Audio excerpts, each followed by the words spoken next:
ایک صاحب اپنے بچوں سے کہا کرتے تھے کہ جب تم بڑے ہو جاؤ گے تمہیں زندگی گزارنے کی بڑی اہم بات سکھاؤں گا۔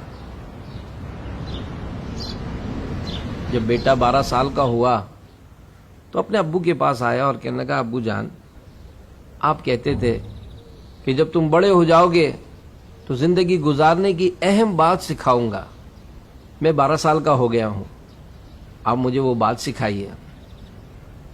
باپ نے بیٹے کی جب بات سنی تو کہا کہ بیٹا، میں وہ بات آپ کو سکھاتا ہوں، لیکن دیکھیں آپ اپنے چھوٹے بھائی کو ابھی نہیں بتائیے گا۔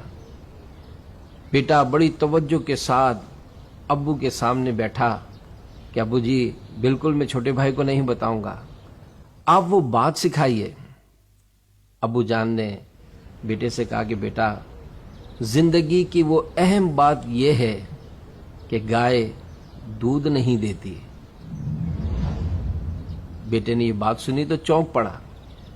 والد صاحب نے دوبارہ بات سنائی کہ زندگی کی وہ اہم بات یہ ہے کہ گائے دودھ نہیں دیتی۔ بیٹے کے چہرے پہ مسکراہٹ آ گئی، کہنے لگا، ابو جان یہ آپ کیسی بات کر رہے ہیں کہ گائے دودھ نہیں دیتی؟ ابو نے کہا کہ ہاں بیٹا، گائے دودھ نہیں دیتی، بلکہ دودھ کو گائے میں سے نکالنا پڑتا ہے۔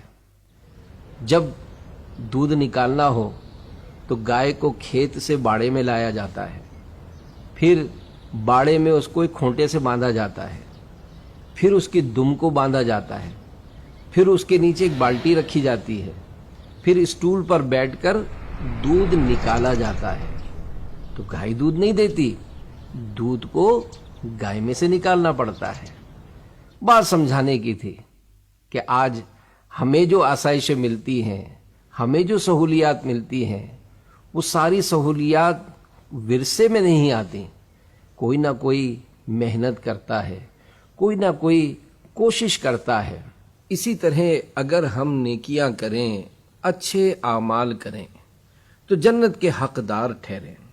نماز نہ پڑھیں، فرض روزے نہ رکھیں، مسلمانوں کے ساتھ جھوٹ بولیں، دھوکہ کریں، ان کی غیبت کریں، پھر بھی یہ امید رکھیں کہ بلا حساب جنت میں داخل ہو جائیں گے، تو یہ کہاں کی عقل مندی ہے؟